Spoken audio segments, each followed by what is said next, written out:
Hi, I'm Dr. Melissa, and this is Empathy in Action. Empathy is a really hot ticket now, and my DMs are filled with people asking me questions every day. So this is my opportunity to connect with my people one-on-one. And for you to ask how you use empathy in daily life, in leadership, and out in the world. Using empathy is now more important than ever.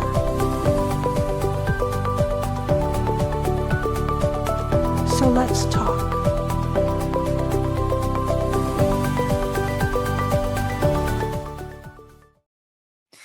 Hi, everybody. Welcome. And first, to my live audience, I owe you an apology. I had the time wrong on LinkedIn, and I know that's not great for live stream. For people that are picking it up on the replay, it's not such a big deal, but just this is a perfect opportunity to show some self-empathy, right? I mean, that I could be like, wow, Melissa, that was a real boneheaded move. But, on the other hand, I'm going to be more forgiving with myself than LinkedIn is, because LinkedIn is not very forgiving about these things. So big apologies. I'm sorry. It's going to be a fantastic show anyway. So hi, Leslie. It's great to see you. Thank you for hanging in there. So please do remember to like, subscribe, and comment for those of you catching it on the replay on YouTube or Spotify or Apple or wherever you get your podcasts, because those are the things that help us climb and get more and more people to be able to hear what we have to say. So what does empathy and music have to do with each other? Like a whole lot than maybe you realize. Like, did you know that children that are exposed to music, especially at a young age, are better at picking up emotional recognition, like on people's faces and in their vocal tones? So there may be more to music than meets the eye. So let's dig in, shall we? Now, my only regret is that I can't play anything because this goes out on YouTube, and the YouTube gurus will pull it down. So unfortunately, I can't play anything, but hopefully we're going to have a good conversation anyway. And I want you to feel free to drop things in the comment. Hello, Meryl. It's great to see you. And let's make this a conversation, because music, for those of us that it's something that's really important to us, it's something that's really important to us. So let's dig in on this. So the other day I'm listening to Spotify and I'm walking, because I try to get some kind of exercise during the day, because it helps with my cherub-like demeanor, if I run off some of that energy. And when you're playing Spotify, you can throw it in there so that it'll just like suggest songs. And sometimes it's songs that you haven't listened to or maybe haven't heard in a million years. And I'm walking away, and all of a sudden it throws on Hello, Hello Again by the Cars. And I don't know how many of you remember this song, but it was like so quintessential 1986. And it's like it just grabbed me and threw me across the room. And all of a sudden, I was back in my bedroom in Seattle, Washington, when I was in like 6th grade. It was crazy, because it's like I could see the white desk, I could feel the air, I could even smell what this house smelled like. It was really kind of unreal. And the thing is what it did is it actually pulled me back into the perspective of that younger me, which is it's kind of crazy when you think about it. But that's exactly what happens with music, because music and language hit different parts of the brain. It's kind of cool, really, when you think about it. Empathy. Now, let's go all the way back to the dinosaur years of empathy in 1900. And when people started first using it, they used it like with art. The idea was to be able to get into the perspective of these paintings by understanding the perspective of the artist. This is like a whole branch of philosophy. It's called hermeneutics. I'm not going to go into it, but it's really interesting, because in the beginning, it wasn't necessarily about feelings for other people. It was feelings about art. And that's what music pulls us into, because it is a very different part of the brain. And the cool thing about it is it's almost like empathy with training wheels. Jason, it's good to see you. Thank you for being patient.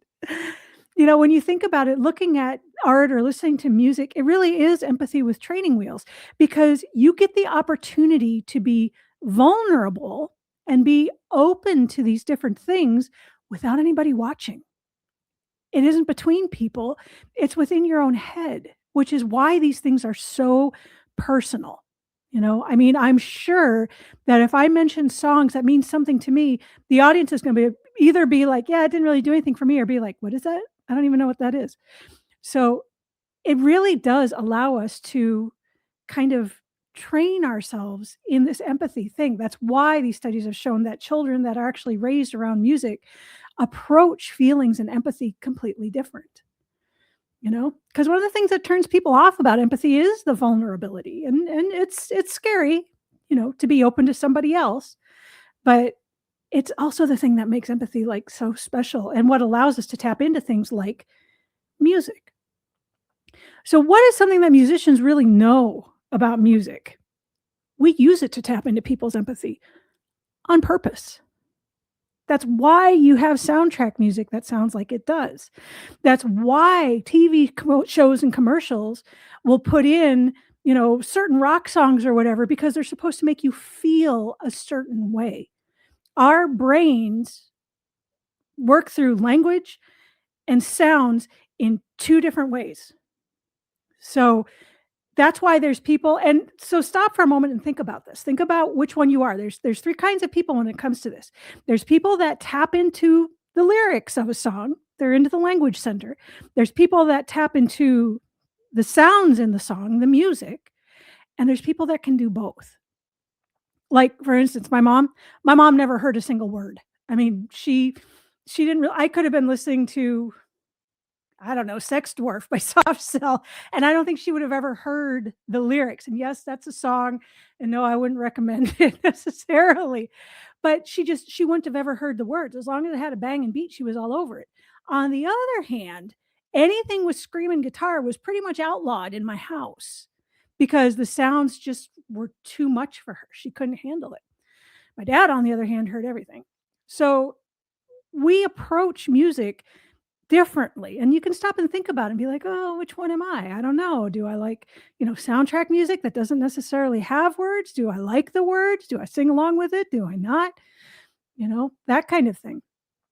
For instance, these orchestras will always play the greatest hits. They're gonna play Beethoven's Fifth Symphony. They're gonna play soundtrack music. They're playing video game music because that's what taps into people's empathy.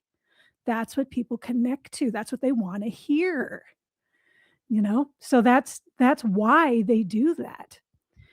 Now, one song without words that hits me hard every single time, and for you classical musicians out here, you'll know it, is the Barber Adagio for strings. And if you haven't heard it, I would highly, highly recommend it. It's an amazing piece of music. And I mean, it was used in Platoon for that reason. And in the remake of The Elephant Man that was done in 1980, because it has a really particular sound that really pulls people in. I mean, and then of course it was parodied, so it's been in South Park and Seinfeld and The Simpsons and all of that stuff. But the point is that it has that ability to tap into that non-language. It completely circumvents music completely circumvents the language side of the brain, which is like really kind of cool, you know? And speaking of the vulnerability side of this, the really cool thing about it is that it can be something that's intensely private, or it can be something that you do share with someone else. All right, I'm going to date myself here. How many of you out in the audience remember making mixtapes or putting mixtapes together? Probably for one of two reasons. One was to share music that you really liked, but a lot of times it was also in a way to share a part of yourself, to say, this is part of who I am. I think this is amazing and this is why, and then you can have a discussion on it. And really what you're doing is offering the other person an opening to experience empathy for you. Why you are into this, why this song resonated with you, why maybe the lyrics are something that you really want to hear. It's it's it's really neat the way our brains actually pull music in. Which reminds me, actually, because I've had a couple questions about this. This is my instrument. This is my French horn. I'm not going to play it because I have lipstick on, and lipstick and French horn don't go well together. Plus, I'm afraid it'll blow out the mic. But so when I talk about orchestral music, that's me. That's what I do. And I've had a couple questions about it, so I figured it was easier to just show it. So I want you to take a moment, and I want you to think of a song or a piece of music or something that really takes you back. Or maybe just the words to it. The first time you heard it just like blew you away. Think about that. And if you want to, share it with us in the comments. What's going on out there? Can you actually remember something that was maybe long forgotten? Hi, David. Yes, I'm 53 and I still love a good mixtape. Something that maybe was long forgotten, maybe something that you thought was pushed aside, and then all of a sudden you heard this song and it just kind of blew your mind, you know? One that does it for me every single time is In Your Eyes by Peter Gabriel. I mean, if I'm asking you to be vulnerable, I'll go first, right? And I don't know why. It just, when I hear it, it doesn't even take me back to a certain time. It just breaks me down, which has been hard because I've sung it with 3 different cover bands, which I can tell you has made things interesting. But I'm not the only one. I mean, this was featured in the movie Say Anything. The John Cusack where he's got the boombox? Yeah, that's that song. It had been like 1989 or so. It was on the So album. But, I can't even I can't even. Heroes by David Bowie. Yeah, that's a good song too. And there was was it Nickelback maybe? Did a re-recording of it, but it's not, like the Thin White Duke, rest in peace, David Bowie. But it's funny how this music can still have such a hold on your heart so many years later. And in that case, I mean, I can hear like the first chord and it gets me. Another one that gets me, and this one's because of the lyrics, is a song called Nobody's Hero by Rush. Now, I don't know, I don't think it was ever on the radio. I don't know if anybody would know it, but it's about seeking fame and how the true heroes, maybe aren't the ones that are going to be famous, or maybe aren't the ones you're going to hear about. They're nobody's hero, but they're the ones making a difference in day-to-day life. So it's a good song. If you like Rush, I would definitely check it out. So that's talking about music that pulls empathy out of us, right? That allows us to connect with each other, that brings people together. But the other way that we can talk about empathy in music is empathy in music. Leslie, Stairway to Heaven by Led Zeppelin. Yes, especially start to finish. I mean, that's a ride. That's a song that you settle in for. Yeah.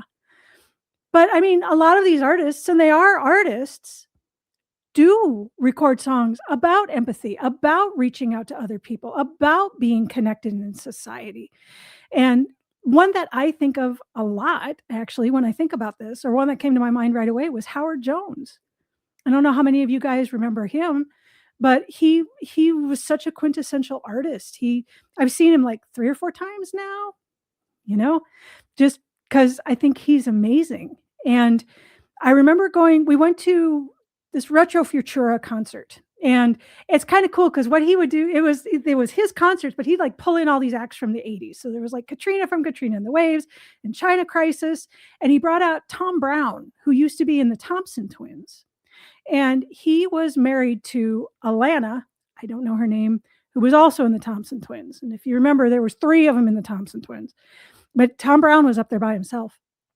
And he just I guess his divorce had just happened, or maybe the music was actually hitting him, but he just kinda, like, stood on the stage. He had on sunglasses, and he just acted stunned, and Howard Jones actually came out on stage with him and got through the set, and it was a fantastic set. It was great, but it just struck me at the kind of empathy that he was displaying, and that he talks about it in his music as well. He has a song called "Like to Get to Know You Well," and it's I mean, there it is, it's in the title. I'd like to get to know you well so that we can connect, you know?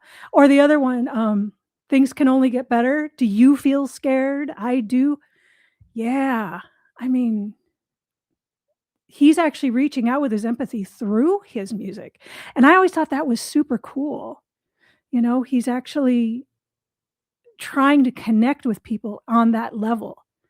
And as a musician, I thought that was really smart because empathy is something we could all use a little more of, especially those of us that are into that sort of thing, you know?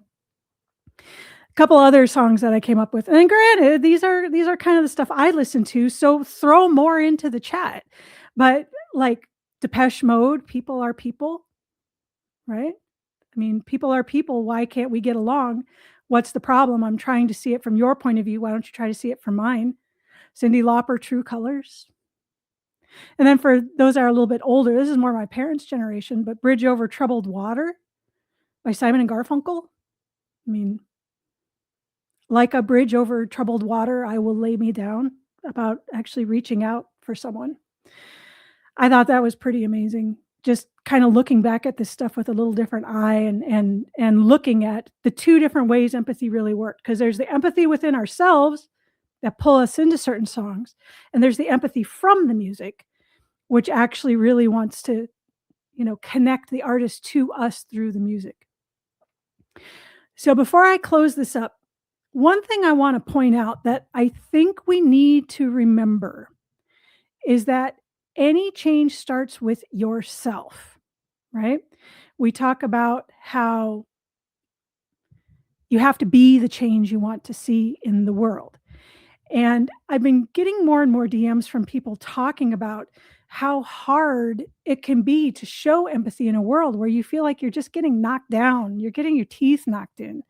It's like every day there's more vitriol, there's more nastiness, there's more from all sides. And it's a hard world to live in. There's less feeling, there's less empathy. But I would encourage you not to give up, you know, not to give in to this. When you thought of that song that took you back to an earlier time, what would that earlier version of yourself have thought about the world? And maybe it's something completely different. But I know for me, I was a lot more open and a lot more willing to give empathy before some of the knocks that life puts you through, And so you have to remind yourself that I have to be the change I want to see in the world, even if that means being a little vulnerable. And maybe a good place to start is to go back to some of this music and remember what it was like before the world got a hold of you, you know, to see yourself through your own eyes, but different eyes. So the one song that I thought of that really goes along with that would definitely be "Man in the Mirror" by Michael Jackson. And I know he's had his share of press or whatever, but we're just talking about the music. And the whole purpose of that song, right? Take a look at yourself and make the change. I think there's a lot to be said for that. So as you go out into the world, as you're moving through your life, as you're seeing the people around you, take the time to go back to that earlier version of yourself and remember what it was to be that person that might have had wider eyes and broader skies and a little more openness to the world. All right. I want to call out a couple of the songs I did see in the chat. I saw some Beastie Boys. Was that David? I think. Yes. which is like, well, yeah. Me too, David. That would have been in high school. That's like, well, yeah. Coming Back to Me by Airplane. Find Your Way Back by Jefferson Airplane? That one? Just making sure. That one was Leslie. And, I Wanna Hold Your Hand, the Ed Sullivan Show. Yeah, the Beatles. That was at the time, that was, like, super cool stuff. I mean, so as a musician, I've had to do my share of history of rock and roll classes, and you can't even begin to talk about the history of rock and roll without the Beatles and a whole bunch of others, but yeah, that's such a cool song. Meryl says that mixtapes were huge, and yes, David remembers them too, and Chasen loves Depeche Mode. Me too. Me too. All right. Meryl asks if there are any favorite songs I listen to at Eskimo Joe's. I actually have only been to Eskimo Joe's once. I know that's like Stillwater's Jumpin' Juke Joint, and that's kind of where I'm at, but I haven't actually been there much. And that is random, especially now. I know, like in the 70s and 80s, that was like a thing to have the Eskimo Joe's t shirt, but now it's not as much. So that's pretty cool, actually. So, okay, let's go to some other questions that I've seen up in different places. Where did I put it? Oh, there they are. Okay, here we go. As you can tell, I'm actually a little rattled that everything kind of blew up. So I'm very grateful to have my audience here that's here and in the resonance with me with all the music because that's really my thing. You know, you can take the girl out of music, but you can't ever take the music out of the girl. And I'm excited. I'm going to be able to do some playing in October. So I'll keep you posted on that. All right. Dan from last week asked, how do we take time to do the 5 hours when our workplace lives like its hair is on fire? And I completely missed this last week. I'm sorry about that. But it's a good question. So we talked about the 5 hours, which the 5 hours is a way. This is what I talked about in my TEDx, which we're at 178,000 views. So if you haven't seen it, please go check it out. But about how you can instill different habits to be kinder to yourself. Right? And we talked about this last week. So just a quick recap. The first one is to recognize the habit because we'll do habits so often that we just don't recognize we're doing them anymore. The second is to redefine the habit because a lot of times we put habits in place for reasons of protection or because that's how we understand the situation at the time. But we need to actually redefine them, reframe them so that they make sense in the current circumstances. The third is to replace the habit because you can't break a habit. You have to replace it. It's just the way the human brain works. That's why when people quit smoking, they don't just stop smoking. They usually replace it with something else, usually eating, because it's both having to do with the mouth. The fourth is to reinforce that habit. That's just learning. If you want the behavior to stick, you have to reinforce it, just like with little kids. So you have to reward yourself and mean it. Good job. I made it. Wow. Hey, So that's the fourth one. And the fifth is to revise your habits because the habits that work for you today might not work for you tomorrow. So you have to constantly be thinking and revising them so they suit who you are now and not who you were then. So those are the 5 R's. Recognize, redefine, replace, reinforce, revise. And what Dan was asking is I think what he was actually asking was how do we break those habits when we're under the constant stress and pressure, especially at work? Because it can be hard. Like, for instance, if you have a habit that doesn't serve you, like smoking, and you're under constant stress and pressure, you're going to want to go outside for that smoke during work. And that's a fantastic question. But if you do, that's where you really need to lean in to the replacing the habit with something else. So you have something else to do and to reinforce that habit. Give yourself an atta girl or atta guy when you do actually use those habits and change them for the better. Unfortunately, life is filled with stress. It's kind of crummy, but it is what it is. I was actually thinking of another song by Rush I almost put in there today, but I'll mention it now because it's one that actually blew me away the first time I heard it. It was Roll the Bones off the album Roll the Bones. Came out when I was like in college. It's great album. It's fantastic. But the song "Roll the Bones," the whole purpose of the song is life is what it is. You got to roll the dice. Because I mean, that's the chorus is, why are we here? Because we're here. Why does it happen? Because it happens. So, you know, interesting sideline because I'm a Rush fan. Geddy Lee, the lead singer, his grandparents were actually killed in the Holocaust, and he was raised by parents that were teenagers during World War II. And you can hear it in a lot of their music. This kind of why does it happen? Because it happens. There's no unfairness. There's no railing at the universe. There's just this is your chance. This is your shot. Roll the bones. So unfortunately, that's just kind of life. And we're going to get stressed and stuff is going to happen. And that's where you have to have empathy for yourself and say, yeah, today is the day that, I'm going to do something better for myself, even if work is on fire, even if my home life isn't what I wanted it to be, no matter what. So I think that answers your question.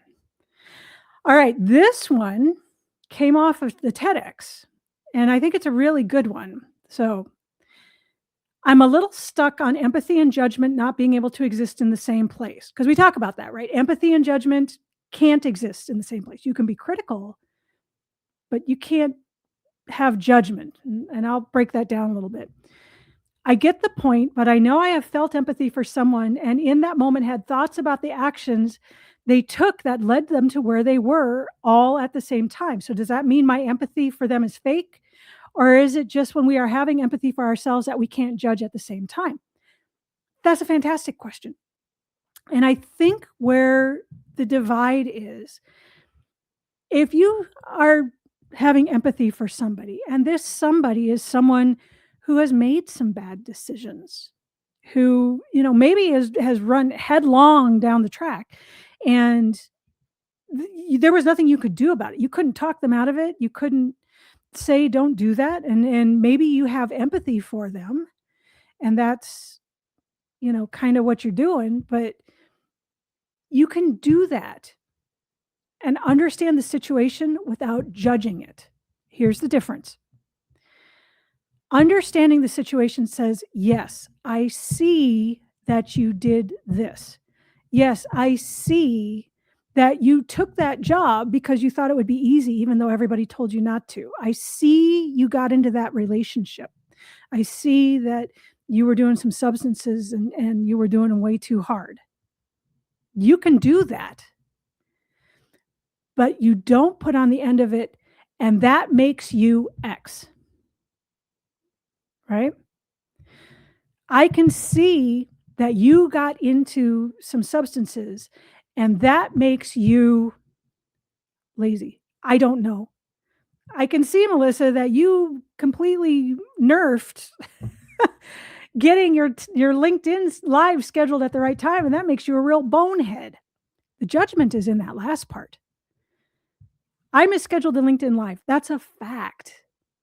People get themselves into situations. That's a fact. It's when you put judgment on the end that you can't have empathy anymore because it creates that superiority, wanting to be better than them, wanting to be worse than them, something, comparison. That's where you get into the judgment.